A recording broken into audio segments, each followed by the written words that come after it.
দেড় বছরের আরাফ কি জানতো এটাই তার শেষ বিকেল? সারাদিন দৌড়ঝাঁপ, খেলা আর হাসিতে ভরা নিষ্পাপ তার মুখ। কিন্তু এক মুহূর্তেই সে হাসি মিলিয়ে গেল চিরতরে, আনন্দ রূপ নিল বিভীষিকায়। পরিবারের সবাই যখন ব্যস্ত ইফতারে, তখনই নিঃশব্দে ওত পেতেছিল এক ভয়ঙ্কর শিকারী। অন্ধকারের আড়াল থেকে আচমকা ঝাঁপিয়ে পড়ে, এক ঝটকায় গলায় কামড় বসিয়ে টেনে হিচড়ে নিয়ে যায় তাকে। আর সেই মুহূর্তেই নিভে যায় এই ছোট্ট প্রাণের আলো।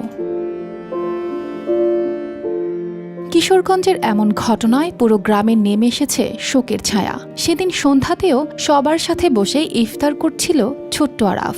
খাবার শেষে অন্যদের ব্যস্ততা বাড়তেই সে একাই বাড়ির উঠোনে চলে আসে, হয়তো খেলতে, হয়তো নিছক কৌতূহল থেকে। কিন্তু ঠিক তখনই ঘটে যায় মর্মান্তিক এক ঘটনা। কারো নজর না থাকায় একটি শিয়াল লুকিয়ে আসে অন্ধকার থেকে। মুহূর্তের মধ্যে আরাফকে গলায় কামড় দিয়ে টেনে নিয়ে যায়। বাড়ির ভেতর ব্যস্ত থাকা কেউ বুঝতেই পারেনি কি ঘটছে। বড় আপু বলতেছে যে ছেলেরে আনছিস কিনা, ছেলে না মারা আরাফে আনছিস কিনা।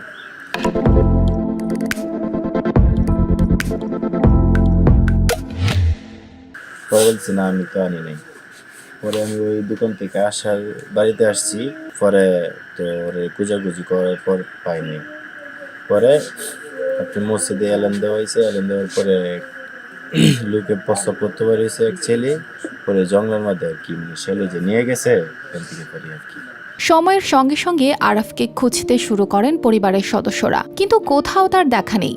গ্রামের মানুষজন মশাল হাতে বের হন খুঁজতে। প্রায় 1 ঘন্টা পর বাড়ির পাশের এক জঙ্গলে তার নিথর দেহ পড়ে থাকতে দেখা যায়। শিশুটির গলায় গভীর কামড়ের চিহ্ন, বুকের ওপর শিয়ালের নখের আঁচড় স্পষ্ট। যে দেখছে সে শেলটাকে দেখতে পাইছে আর কি, যে শেল এখানে উপস্থিত ছিল আর কি। তার শব্দ শুনে শেল এখান থেকে চলে গেছে আর কি। তো সে বাচ্চাকে উদ্ধার করে নিয়ে আপনার ফার্মেসির দোকানে ওইখানে নিয়ে গেছে আর কি। যাওয়ার পরে যে আমাদের এলাকার ডাক্তার নয়ন ভাই, উনি তার মৃত ঘোষণা করছে। তবুও আশায় বুক বেঁধে পরিবারের লোকজন দৌড়ে যান গ্রামের ফার্মেসিতে, কিন্তু ততক্ষণে সব শেষ। ফার্মেসির লোক জানিয়ে দেন শিশুটি আর বেঁচে নেই।